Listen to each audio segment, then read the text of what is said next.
Welcome, in front of me is a XIAOMI Mix Flip, and today I will show you how you can put this device into recovery mode.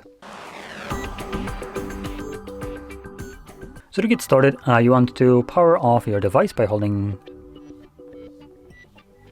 the power button till this pops up. Swipe up to turn it off, and when the device turns off, hold power button and volume down at the same time.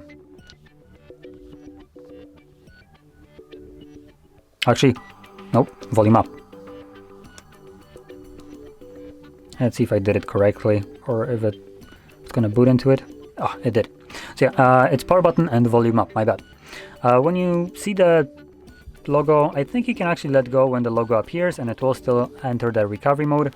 But once you're in here, you will need to use volume buttons, either up or down, depending on if you want to scroll up or down, to navigate through here, and power button will be used to confirm whatever is selected.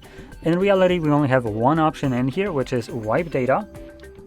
And there we go, you can basically factory reset your device from here.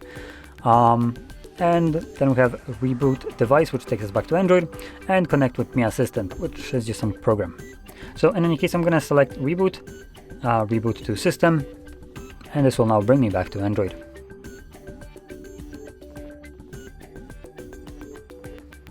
And there we go. So if you found this video helpful, don't forget to hit like, subscribe, and thanks for watching.